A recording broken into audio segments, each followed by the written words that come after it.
Party के प्रकारों को टिकट दिया जा रहा है, अपनों से कैसे आप समझ पाएंगे, अपनों को कैसे बनाएंगे जो घूम रहे हैं और जाने वाले हैं ऐसा? देखिए, हल्की बात करने का कोई मतलब नहीं है।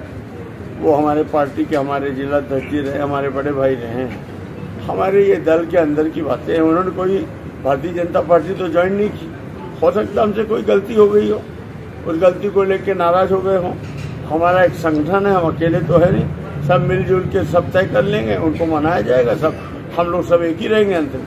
ये वो भ्रम में न रहे कि हम वो होंगे, ये थोड़ा बहुत बर्तन खनकता है। और इस तरह इस समय जिस तरह भारतीय जनता पार्टी में विघटन क्यों न हो, एक बूथ का प्रभारी जो 10 साल से मर रहा, उसको एक हैंडपंप नहीं मिला, 3000 रुपये नहीं मिले। और क्या भारतीय जनता पार्टी में ऐसे कार्यकर्ता नहीं है जो 25-25 साल से जीवन खपा दिए? क्या जरूरी है कि इन्हीं को टिकट मिले, किसी और का अवसर नहीं आ रहा है? तो वहाँ ज्यादा संतोष है। और हमें दिख रहा है ना, आधे से ज्यादा भारतीय जनता पार्टी तो हमारे काम में लगी। आप इसमें मत परेशान होइए, सब अच्छा है। सीधी लोकसभा सीट से बीजेपी प्रत्याशी का एक बयान सामने आया, उन्होंने कहा है जो कमल को वोट देगा श्री राम से ऐसे पकड़ेगा। राजेश मिश्रा जी का बयान। देखिए, ये तो चुनाव आचार संहिता का उल्लंघन और इसका शायद हमारे यहाँ से इसका विरोध भी हुआ है इलेक्शन कमीशन। भगवान राम सबके हैं, सिर्फ भाजपा को वोट देने से भगवान राम। एक आखिरी सवाल, पहले मैं आपसे एक आखिरी सवाल कर लूं। आप पत्रकार हैं, चौथा स्तंभ हैं, हमको तो आप बहुत घेरते हैं। हम नहीं कह रहे, लोग कहते हैं गोदी मीडिया है, फलाने हैं, ठिकाने हैं। अभी जनार्दन जी ने जिस दिन शिवराज वो आए थे, क्या नाम है, मोहन यादव, इन्होंने 6,000 करोड़ की घोषणा की नहीं की?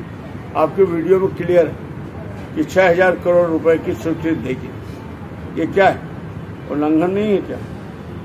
इससे बड़ा उल्लंघन क्या होगा कि चलते चुनाव में आचार संहिता में प्रचार के दौरान, वो भी फार्म भरने के बाद आप घोषणा कर रहे हो। आप लोगों ने एक भी बार टीवी में चलाया क्या? आपके यहाँ देवरा गांव है, देवरा।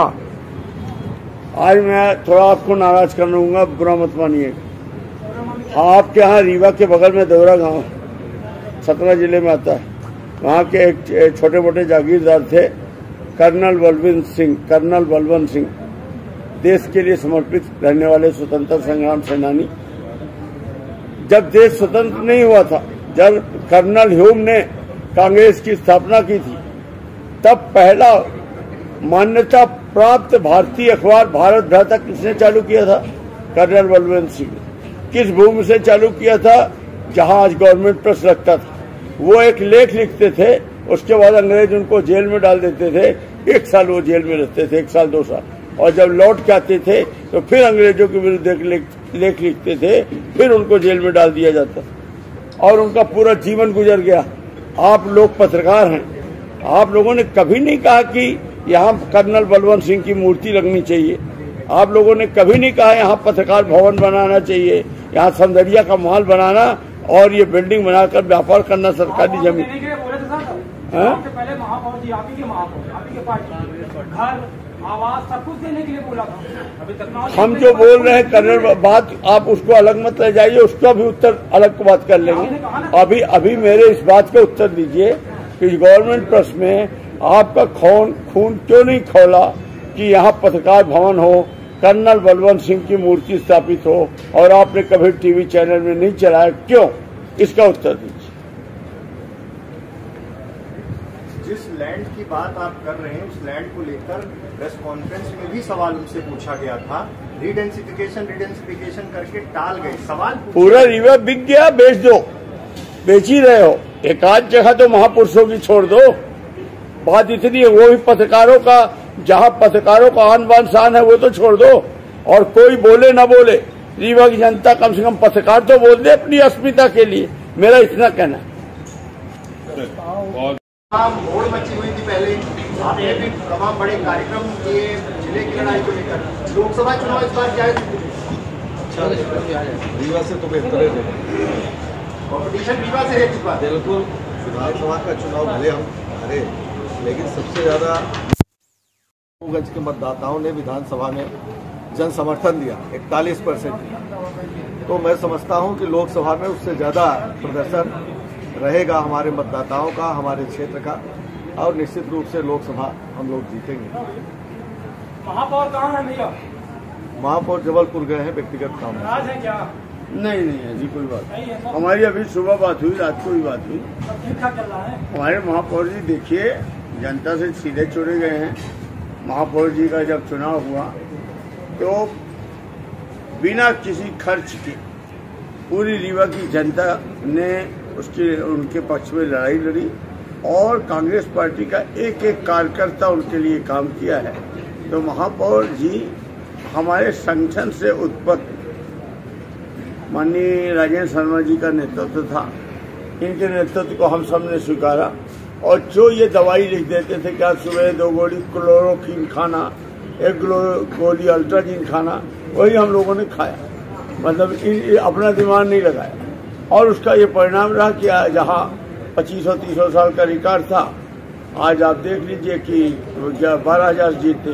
पहली गारंटी इन्होंने ली थी ना, जैसे मोदी जी गारंटी लेते हैं, ऐसे हमारे यहाँ जो कोका कोला की एजेंसी लिए है, अरे कोका कोला नहीं, रीवा में भारतीय जनता पार्टी की एजेंसी लिए हैं माननीय मंत्री महोदय, तो वो अपने रबर स्टाम्प को देते हैं। तो उन्होंने महापौर में अपने रबर स्टाम्प को दिया, वहाँ इनको धोखा हो गया।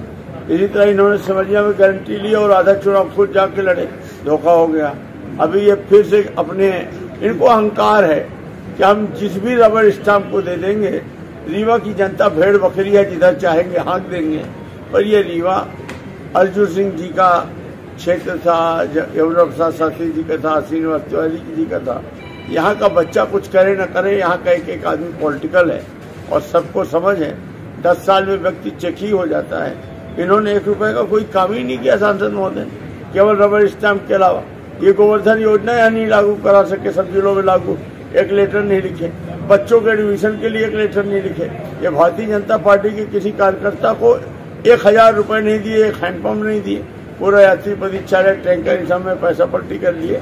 इनको कैसे कोई वोट देगा? और इस बार तो हमारा संगठन चुनाव लड़ रहा, इस बार चुनाव में मैनेज नहीं कर रहा, मैं कुछ नहीं कर रहा हूँ। हमारे प्रभारी महोदय पन्ना जी, हमारे जिला अध्यक्ष राजेंद्र शर्मा जी पूरा चुनाव को व्यवस्थित कर रहे हैं। हमें तो केवल इतनी ड्यूटी दे दी गई है कि आप अधिक से अधिक रीच कवर करिए, अधिक से अधिक लोगों तक पहुंचिए। तो मेरा अलग दौरा बनता है, नीलम मिश्रा जी का अलग बनता है और हम लोग गांव हर सेक्टर में पहुंचते हैं। और पूरी उम्मीद है कि जनता मन बनाए है।